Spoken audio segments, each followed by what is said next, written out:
Good evening, ladies and gentlemen. Coming to you live from the outskirts here. It's the Gaming Saloon for August 3rd, 2024, with your host, Wizard 2448, and wrap it up, Salon.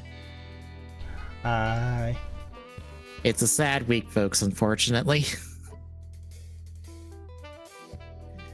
It doesn't help that over half our articles are just sad, depressing news.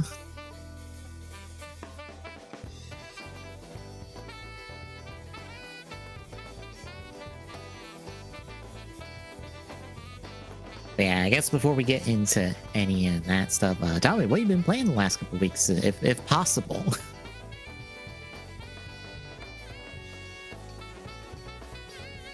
Not really been possible. Fair enough. And not really touched anything. Fair. I've been chipping away at Honkai Star Rail and Zenless Zone Zero. Honkai put out their new patch this week. A little shorter story stuff, plus new March 7th form. Good stuff all around. But unfortunately for Zenless, pulling a character continues to elude me, even though I am literally 2 pulls away from guaranteeing them. That's 9-10 pulls. I.e., I've essentially, it's 90 pulls. And still nothing. Sucks. Besides that, I was hoping to get the Honkai Star Rail manual out, but until I figure out what the problem is with the builder, I can't do anything about it. And I also can't get the Ace Attorney one updated to have Rise from the Ashes either, which sucks.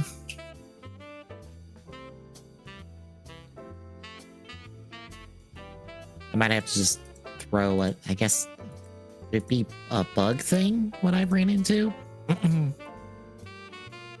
I have no idea.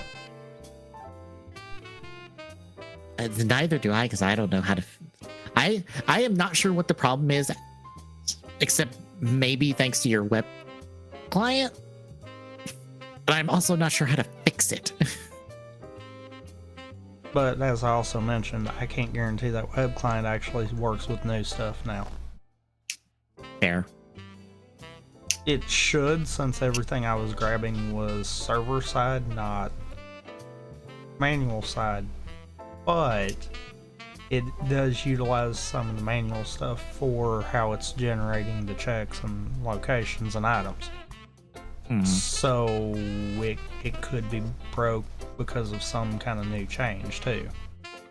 Yeah.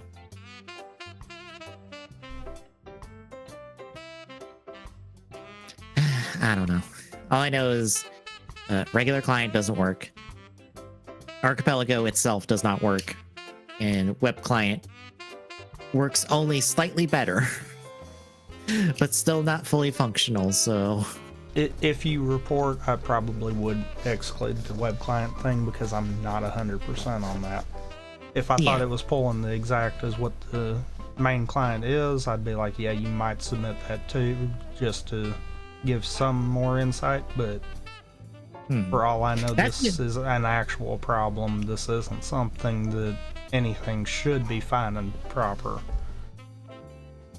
Like, since that's how all 3 of them are acting, I feel like it's something with the builder. Yeah. Something with the builder is doing something to just the last location, mind you, regardless of what that last location is. Even if the last location is the actual victory location, it will still cause that problem. So it's something about whatever it considers as the last location in the list that it creates to work with for the locations. That seems to be the problem. Because it doesn't matter what the last location is, it's just the last location is the problem. Which makes me think it's a builder issue and it's something Python code specific, I guess, is my only assumption, without knowing exactly how all the manual stuff is built in terms of coding. That is me taking a shot in the dark with limited coding experience. But I'll probably submit that tomorrow, I guess, as a bug report and see if somebody can tell me how to fix it so I can push out the Honkai Star Rail manual and have the motivation to finish Ace Attorney 1 manual, and somebody in the thread might ask me, hey, where's Ace Attorney 2? And I go, I'll do it eventually. It's gonna be my odyssey to make a manual for the entire Ace Attorney franchise, won't it? Because I could do it. Like, all the framework's there. I just have to put in all the information. Anyway, I was just happy pre-stream because Disco's Tech announced a whole bunch of stuff, and I'm like, hey, I get to add a whole bunch of stuff to my wish list on Crunchyroll for when I finally get a job.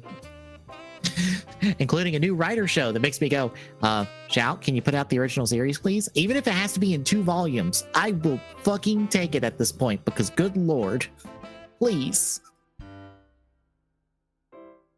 And Shadow Super was like, hey, here's the rest of the Kyoryuger stuff. And Soda was like, here's Gav's secondary. That's a regular and white chocolate based writer. And then the preview for next week's Gotchard gave us Majade's final form. And that's more work than I was expecting them to put into this. Like, legit.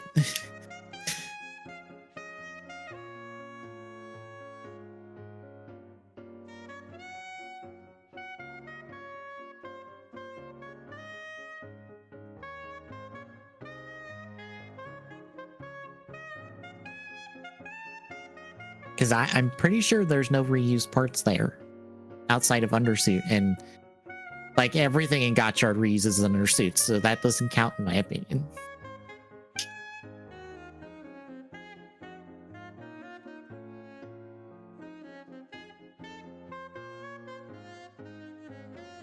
But yeah, I guess anything else before we get to news? No. All right, then. First and foremost, Game Informer very suddenly is being shut down by GameStop, because GameStop has owned Game Informer for several years now. Just out of nowhere, it's been shut down. The site is only redirecting to a landing page with a goodbye message that reads like it was generated by an AI. All the staff has been laid off out of nowhere. The people were just locked out of the computers and tossed out the office. So they could not back up any of their work at all.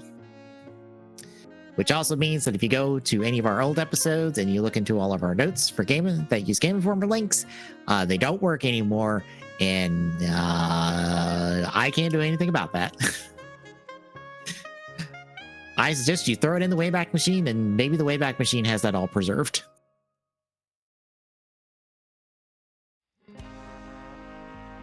Also, the next issue was 70% done when this shutdown happened. So, that sucks. Hopefully a lot of them find their footing. I really liked listening to their podcast that they had going for a while there before they had to just shut it down because a bunch of the people that were doing it left. Or no, they didn't leave. They were laid off. So yeah, I guess any thoughts on this? No. All right. I have found 2 sites to help like cover since Game Informer, you know, is one of our primary sources for gathering articles and stuff to talk about. So we'll see how that goes. Next up in the continuing story of layoffs in the industry, Bungie is laying off over 200 employees. In their post that they put up today, 220 employees are being laid off. See if I can find it in their original here. 155 people are being transferred over to Sony Interactive Entertainment to work within their network of studios and stuff. They weren't very specific otherwise. And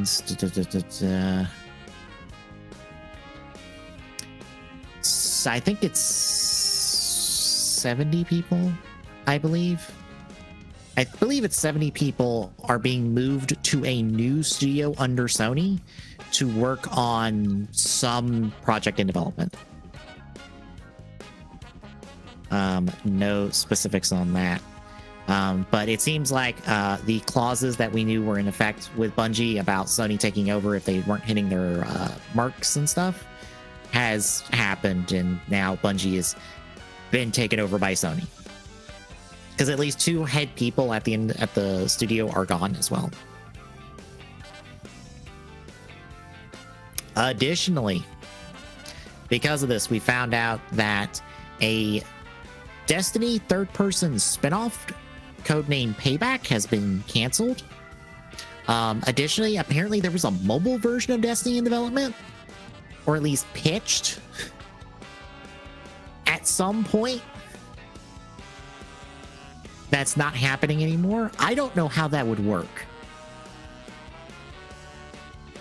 That feels like a bit much.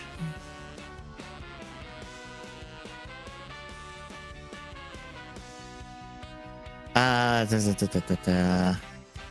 yeah, Bungie veterans Luke Smith and Mark Noseworthy are gone. And then kind of a restatement of all of the number of people have been laid off. Destiny 2 itself is going to be moving to content drops every 6 months. And they're going to be very small, and there's not going to be a lot to them. Marathon will continue in production, but it will still be a live service game. And I feel like Bungie might be gone in the near future, or at the very least, Destiny might be gone in the near future. I don't know. This does not give me high hopes for Bungie. How do you feel? They'll bounce back from it. It I might would hope. no longer be Bungie, but they'll bounce back from it. I will say this. A lot of people that got laid off demand the head of the guy in charge. Because I forgot to grab the article for it, but the CEO of Bungie spent $2.8 million after Sony's acquisition, picking up a bunch of classic cars and stuff. And very much seems to be the focal point of a lot of the mismanagement that happened at Bungie in the last few years. So a lot of former employees want him gone with them. Or at the very least, they want his damn head. So, yeah. We'll see how things go with Bungie in the future. Next up, SAG-AFTRA has started their strike against video games. I will have to pull up this list once more because it is not at the industry as a whole, because they do not have a contract with the industry as a whole, because they also don't have a contract with the ESA, because that's, I believe they would have to have a contract with the ESA to make that happen.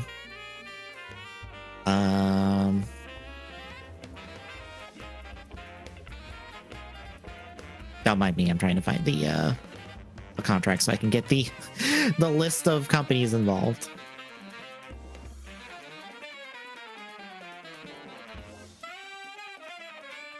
But yeah, it is Activision Productions, Blindlight, Disney Character Voices, Electronic Arts, Formosa, Insomniac, Take-Two, VoiceWorks, NWB Games. Those are the people being specifically striked against because they're the ones that currently have a deal with SAG-AFTRA that is being renegotiated to have protections against AI and all that. So, pretty much most of the industry. Yes. I will say Formosa and VoiceWorks, those are voiceover studios. So they're kind of an in-between in terms of productions and stuff. But I will also say there is a complication here. On SAG-AFTRA's website, there is a lookup tool for looking up what video games are involved in the strike and stuff. It doesn't work. For example, I will actually do this live. I can type in Call of Duty because, you know, that's under Activision, right?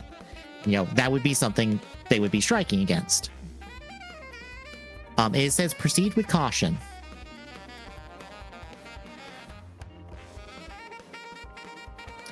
Instead of being properly striked against.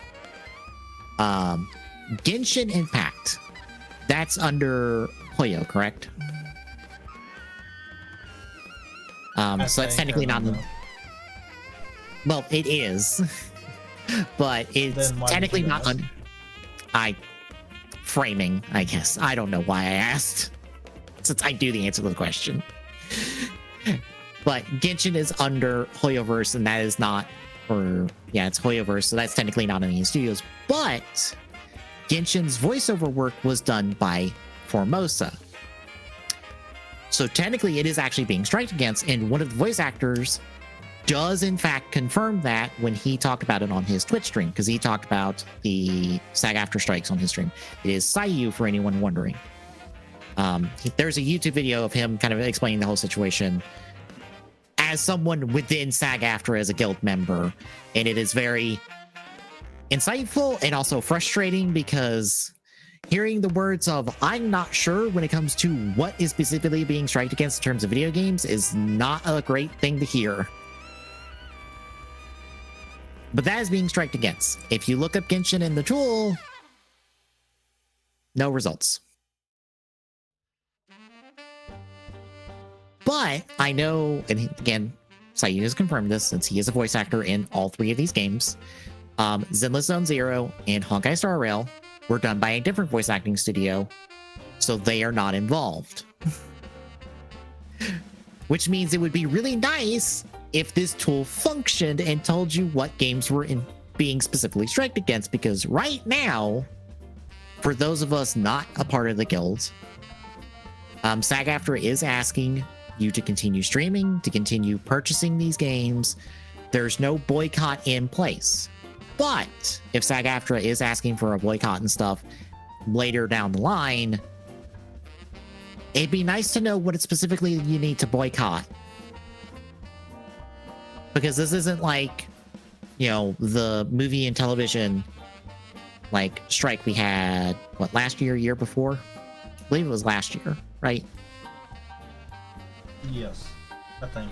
Yeah, that last year's, which was basically the entire industry. Unless it was a very indie production, it was basically the entire industry. Because that's how unified that is. That's not the case in the game industry. Like I said, this list here does not directly involve Sony, does not directly involve Nintendo, two of the big heads of the industry. It partially involves Microsoft since they technically own Activision, but I don't know how much that complicates things in terms of making this deal, because technically this deal was struck in 2017, which predates the acquisition of Microsoft, or predates Activision's acquisition by Microsoft. Yeah. So I don't know how much Microsoft is involved in this strike now. So, it's frustrating, and I definitely felt the frustration from Sayu, who was like, I don't know, because he, as a guild member, is not allowed to stream, Genshin, Call of Duty, anything that would be being striked against, because that constitutes crossing the picket line. But if he has trouble as a guild member getting a list, because I feel like this should just be a fucking list instead of a searchable database that has no just list publicly available of what he can't stream.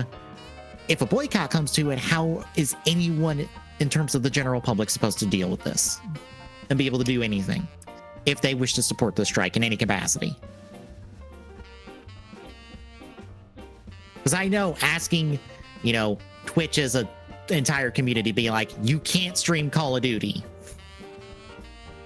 if it came down to it, but just as a scenario. But I guess any thoughts on any of that?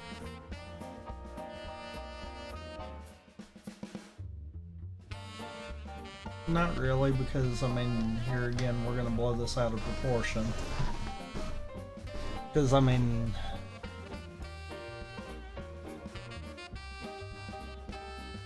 I get the funny feeling by the end of the day, the exact same thing's fixing to happen. this is going to go on long enough for it to be on everyone's nerves, and then someone's going to finally break and meet them instead of, doing that to begin with. Yeah. All right. It's one of those, it's kind of...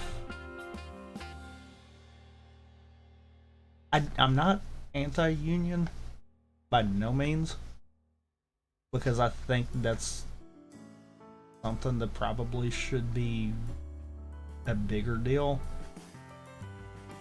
I'm just overhearing how it seems like every time someone farts crosswise, SAG-AFTRA is like, oh, we're on strike now.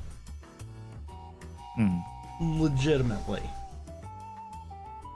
I get what they're trying to fight for, but at the same time, why didn't we tie this into last year's? I believe just go all the way. Yeah. Why did we wait till now to decide to do this? I think the only reason was the contract was not up for interactive media until now. But why should there have to be a wait on a contract? Last time I checked it, a union doesn't necessarily have to follow that. Yeah. If they feel like their workers are being mistreated, then they are supposed to immediately go and fight. Not wait on a contract to end and then say, oh, now we're going to fight. Yeah. That's one of those... It almost feels like the way that SAG-AFTRA tries to do things is not really a union. It is, you're just saying we are so we can get by. And I hate being that way. But yeah, geez. I do know that like the movie and TV stuff did not go as well as anyone hoped on the outside looking at it when it comes to AI protections and stuff. So I would not be surprised if this video game one it goes about the same, where it's not as good as it should be in terms of protecting voice actors from like AI nonsense stuff. It is what it is. Yeah. Anywho, brighter news, I guess, depending on how you feel about Mortal Kombat, because I believe this was at Evo, or no, this was at San Diego Comic-Con, my bad. At SDCC, we got the announcement of Mortal Kombat 1 story expansion called Chaos Reigns. Essentially, Havoc's gonna go cause problems and you have to stop him. Along with that, the second season of DLC characters was announced for it, and they are Cyrax and Sector of the female gender variety. I don't know if they're technically like just female variants of original Cyrax and Sector, or if they're new people as Cyrax and Sector, but so okay. Noob Saibot, Ghostface from the Scream movies, Conan the Barbarian, and the T-1000 from Terminator 2. Hooray! Any feelings in any direction on Mortal Kombat 1, I guess? Nah. Fair. It feels like a lot of people like cooled off hard on Mortal Kombat 1 after it came out. It feels like, to me at least hearing Maximilian Dude talk about it, it was just like, well, this game did not gain traction as much as it should have. And I kind of look at this and go, why is Ghostface here? Why is the regular ass dude from the Scream movies here? Like, I understand why that character is in like Dead by Daylight, because that's the horror movie like 4v1 multiplayer game that apparently now has an 8v2 game mode. But still. Last up, apparently Game Freak is prepping for a recruiting event. They're looking to bring more people in to Game Freak for development of future Pokemon titles. Apparently they're looking for planners, designers, programmers, artists, and the like. They are currently only about between 200 and 250 employees. So they are apparently going to upsize from there. Any thoughts on Game Freak getting bigger? I mean, if it cuts performance issues down, then no. If it helps them make better video games, maybe. That I'd say good. I wouldn't even say better. I mean, I don't think they've had a bad, if you're looking at the game itself, game. No. They've had bad aspects in the games. And that's the problem. I was about to say, I think I have to pull up Sarah B's Twitter account for this. But like Nintendo just did their quarterly reports and stuff, and I think Pokemon was like the third like highest grossing Pokemon game, or third highest selling Pokemon game. No, which my one? bad. Because you literally said Pokemon's the third highest Pokemon. Oh, my bad. Scarlet and Violet. There you go. My bad. Scarlet and Violet. And that's actually not correct. It is the fastest Pokemon game to hit 25 million. Because it has hit 25.29 million units sold.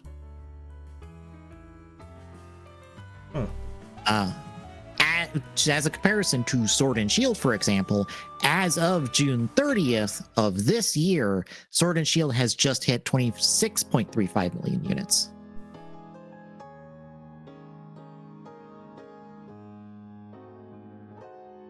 I know that's not like the best barometer in terms of what an actual game is, because I think it's a trend for like the best, like most critically acclaimed games in a franchise are not the highest selling ones. It's usually the one after them, because people come in want to buy the next game off the hype of the previous one, because that's how it usually goes.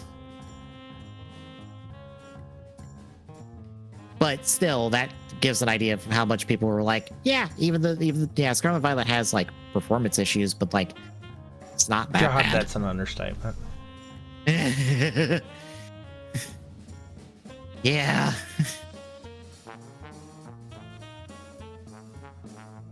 Like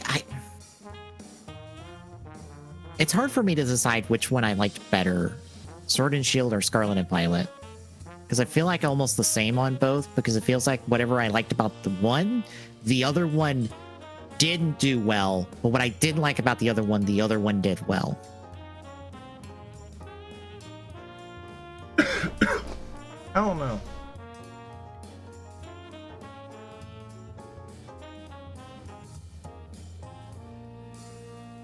I don't know. Yeah, I'm just like I could not feel tell like you I would which have one. an easier time going back to Sword and Shield than I would to Scarlet and Violet. Honestly, as weird yeah. as that so, as weird as I can say to that one.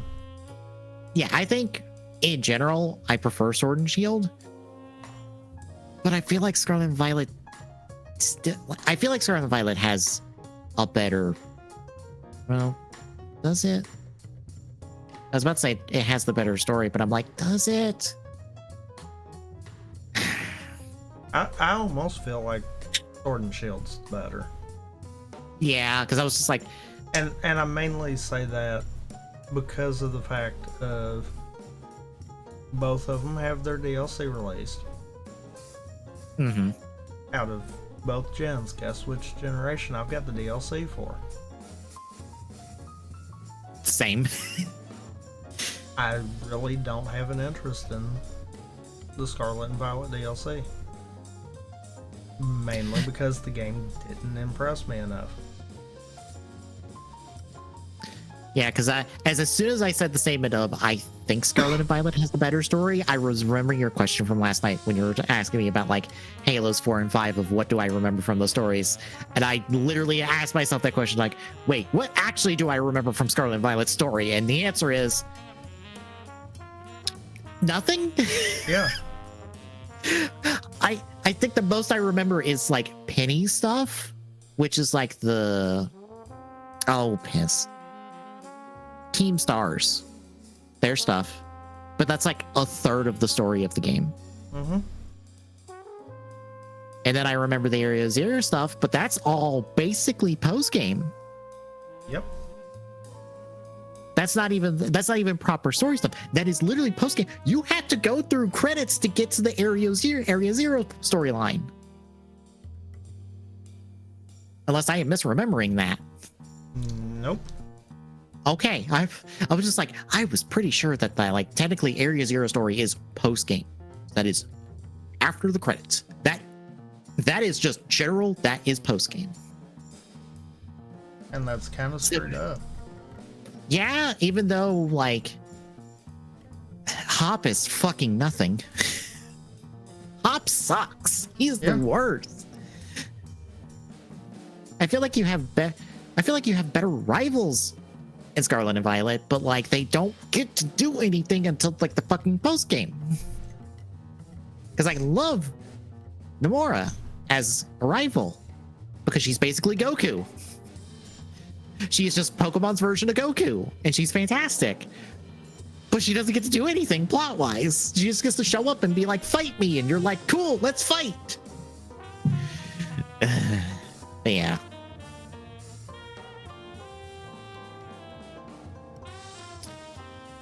Hopefully this means good things for the new Legends game, at least. Since that's the one currently in active development. Like, I have high hopes for that because I'll be honest. We're doing the comparison between Scarlet and Violet and Sword and Shield. I honestly liked Arceus better than both of them. See, I want to agree with you. Yeah. But I still cannot get myself back into it enough to finish the game. Right. So I'm like, that kind of weighs at me too, because I'm like, if I don't have a drive to go back to the game, do I really care for it? I have that conversation every time Super Robot Wars gets brought up in a Discord chat I'm in, because I'm like, Super Robot Wars 30 was fun, but God, do I not want to finish all the fucking like extra DLC stuff that I've got, because I'm at 80 hours and I'm still technically not done with the basics of the game with a single playthrough of the game. And I feel like I'm done. That's that point where you're like, dang. Yeah, it's too much. And I think that might be the problem with Arceus. For me, at least. Which seems weird because I know that game is not that long. Mm-hmm. So that's why I'm like, it makes me question if I really like it or not, kind of deal. Yeah. I think I like Arceus more, but I wish it was a bit more streamlined.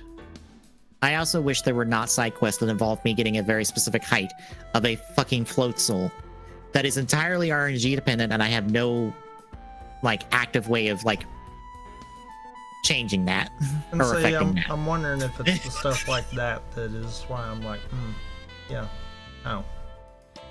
I think it helped that I mostly ignored that stuff after a while, and I just mainlined the story. It's one of those gameplay wise. Yes, I can completely agree with you because I've played enough of all three to be able to make that comparison. It feels like Arceus is more story driven than Pokemon games usually are.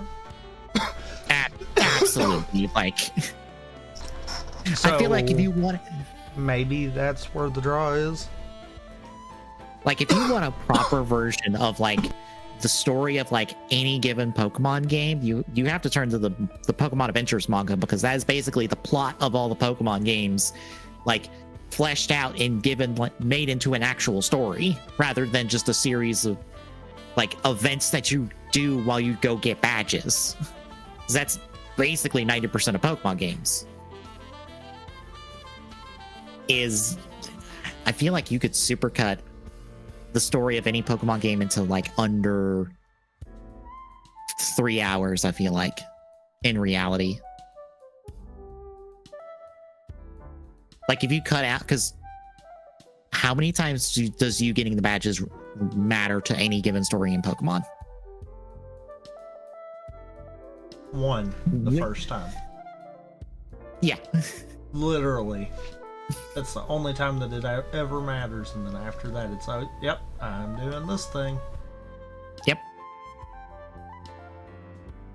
Which is why I like adventures, because it is, you know, that very basic story fleshed out, given form. Your trainer, your playable characters are made into actual characters that have arcs and stuff, and like it makes that happen, and I really enjoy that part of it. But like, I think the only story of like the mainline Pokemon games that I feel like I like is, I think, Sun and Moon. And 90% of that is because Lily. Not you, the player character. No, Lily, who you don't play as, who you bump into all the time, and who's the one with the character arc and the growth and all that. It's the only reason I really like Sun and Moon story.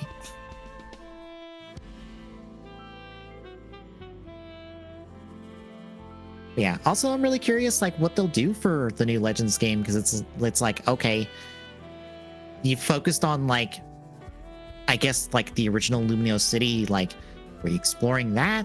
Are we exploring the wider, like, region? Like, I'm really curious what it'll be, but yeah, that's basically all our news, folks. I kept it short this week on purpose. Because I could have thrown in a couple other things, but I didn't want to. So, shall we skim through releases? I guess so. All right, we will kick off on the 6th with Volgar the Viking 2 for Xbox One Series, Expedition 4, 5, and Switch. Also, Pigeon Sim Bird Simulator Premium Edition for Switch. On the 7th, I Want to Go to Mars for Xbox One Series X and Switch.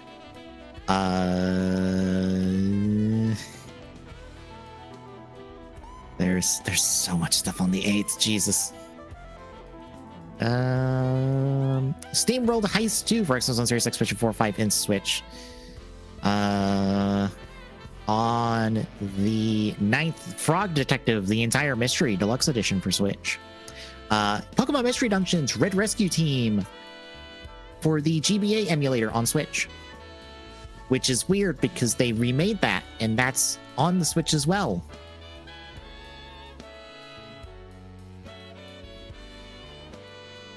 Because I only bring that up because, like, Super Mario RPG is not on the SNES emulator, right? I'm pretty sure it's not. It might be.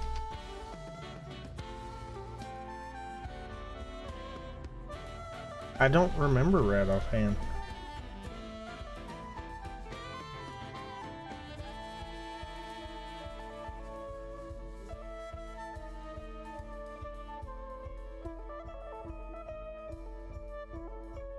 That is the remake. That is still the remake. Nope, it has never been part of Switch Online.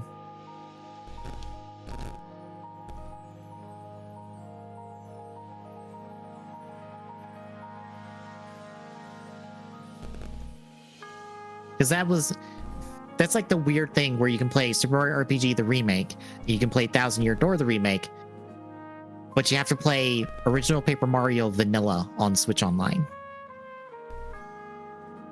That's why I felt weird that there was a remake of Thousand Year Door and a remake of Super Mario RPG, but not the one in the middle that that is technically the first Paper Mario game.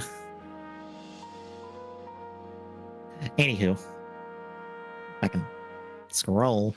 On the 12th, Madden NFL 25 Deluxe Edition for Xbox One Series Expedition 4 and 5. I forget where I saw this, but it was kind of a joke. But I saw it was in a video of just like, why are the sports games not live service games?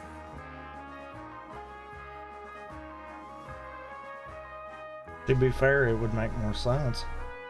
I know! They use the same engine every year, so it would actually make a lot of sense. I just saw that comment and I just saw that as a joke, and I'm like, wait, out of all the things we've tried to make into a live service in this fucking industry, how have sports games dodged the bullet when they make sense?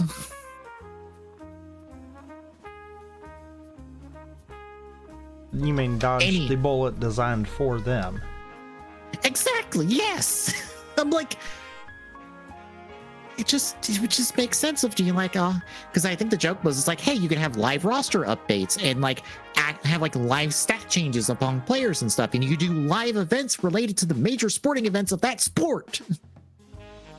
Like, imagine if you're playing like, again, Madden NFL here, and it's like, hey, Super Bowl weekend, you get to play the Super Bowl in the Super Bowl arena, like that weekend, or like there's some special event tied to the Super Bowl, or to the playoffs, or to the Pro Bowl, or fucking whatever. And I'm like, God damn it! Have we dodged this? How's this not where is the timeline where this happens and it has sunk every sports franchise? Because I think that's the only reason this hasn't happened, is because they realize, oh shit, this will sink every single sports franchise if we do it. Anywho, on the 14th, St. Max, The Devil's Playhouse remastered for Xbox One, Series X, PlayStation 4, and Switch. On the 15th, we have Hunt Showdown and Hunt Showdown 1896 DLC, I assume, for Series X and PlayStation 5. Canada Bridge of Spirits versus one in Series X. The Godfeather, a Mafia Pigeon Saga for Switch and iOS. I about said Godfather until I read it again. I'm like, oh, they're putting out that Godfather game again. Yes, there's a Godfather game, folks. Yes, it is a GTA clone. No, it's not good, I don't think. I honestly don't remember. On the 16th, Madden NFL 25 proper comes out for Xbox One, Series X, PlayStation 4, and 5. And that is about it. If you want to see the full list, it's in our notes. I guess anything else? No. All right, then. Tomorrow, it's a thing, maybe, possibly, of some variety. Yep. Next Thursday, I start off the Retro Achievement Wheel nonsense with Soul Calibur 3. Wow. Weird to blank on it when it's like, that's the one one of the two Soul Calibur games I actually own. I own that and 4, which apparently are all like the black sheep ones, which doesn't surprise me. Of course, I don't own and love the really good Soul Caliburs. Like, I own and love the one that's not considered the really good Burnout for some reason. I didn't realize Revenge is not the one people love. It's the one before it, in Paradise, kind of. And then next Friday will be a thing. Oh, some variety. Yeah. And then next Saturday, we continue our watch through of Drive with 4 more episodes of it. Hooray!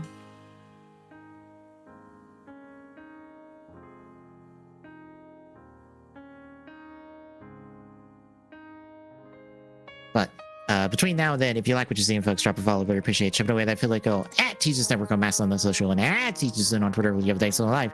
Next page point, Discord and chat. Because this link, drop by, say hi. We'll see you tomorrow, folks.